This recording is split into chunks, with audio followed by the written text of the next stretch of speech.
situation. The Irish Times saying Trump-Pelosi relations hit a new low, and The Guardian put it like this.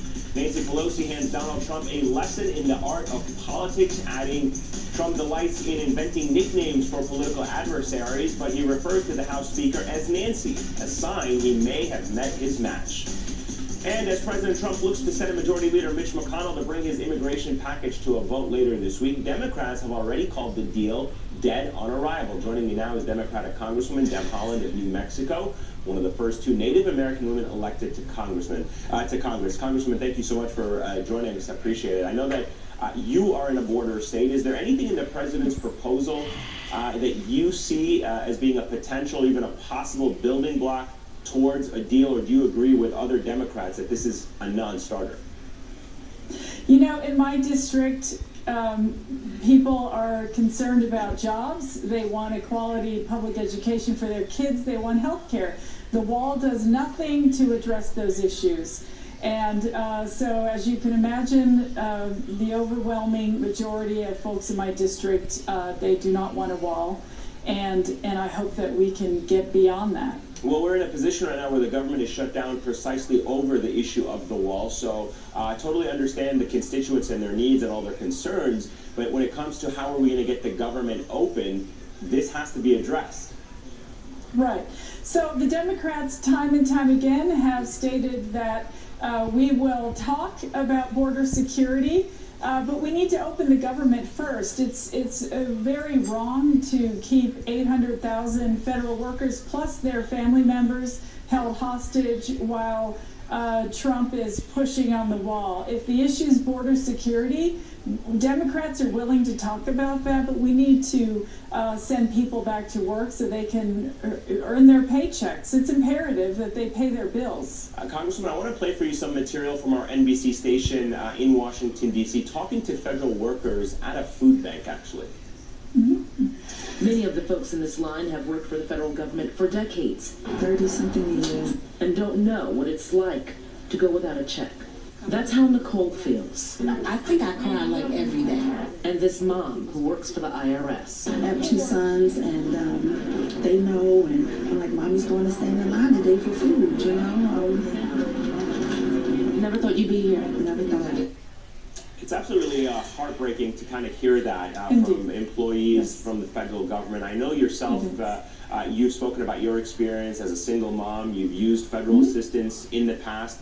You have met with furloughed workers like those that we interviewed in your district. They're obviously facing this reality of a second missed paycheck. What do you tell them? How do you, counsel them? So we had a round table in my district with federal workers, with the food bank in our district, with some other folks who we felt we could, help to alleviate some of the hardship that they're experiencing right now. The Democrats in the House passed a bill on the day we were sworn in to open the government. We passed subsequent bills to open parts of the government and make sure that federal workers were going to get paid for the time that they were off, that the government was shut down. And all the Senate needs to do, all Senator McConnell needs to do is put those bills on the floor. We need to reopen the government. We need to make sure that, look, the TSA agents, the air traffic controllers, I've spoken with them also, they're all working for free, and they're doing it because they love this country and they want to make sure that that we're safe in our travels. But it's unfair to them, and it's certainly unfair to the women that we heard from just now, who are having to stand in line at a food bank to get free food. They can end this tomorrow, and I really hope that they do. And of course, the Democrats have said we've discussed border security, but we need to open the government first. I wanted to also, if I can, Congresswoman, switch gears for a moment to get your thoughts on another story that is making a lot of national attention. It happened on Friday at the first ever Indigenous Peoples March in Washington, D.C., where an interaction between Native marchers and a group of high school students who were in D.C. for the anti-abortion March for Life there. Here is this clip. Watch.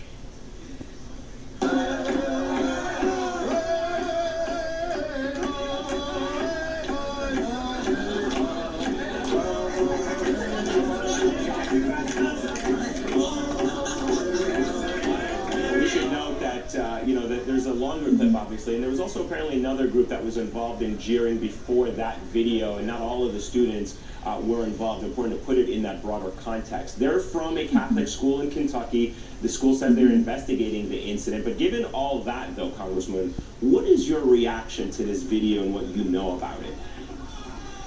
Well, my first reaction, of course, is that, you know, in my culture, elders are given the utmost respect, right? They have gone through things that none of us can imagine, and especially Mr. Phillips, who is a veteran and was ready and willing to die for our country if necessary, performing a ceremony, and I felt for him, but I also feel for those boys, because I just feel like they've somehow been led astray.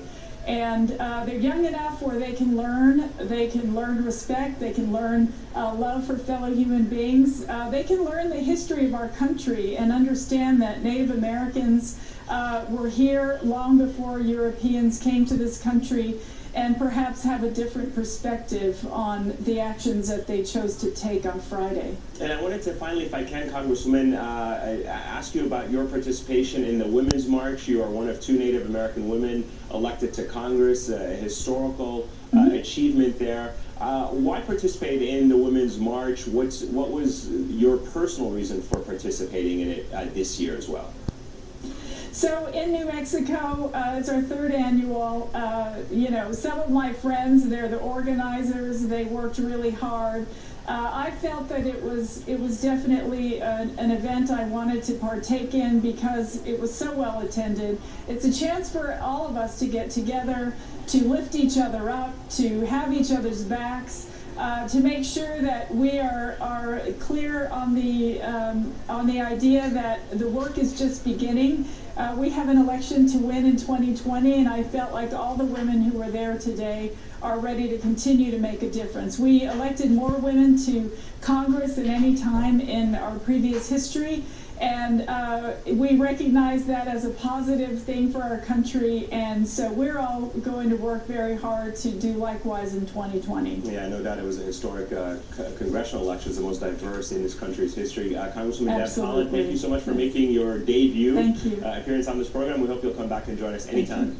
I will. Thank you so much. Bye-bye. All right, coming up, growing concern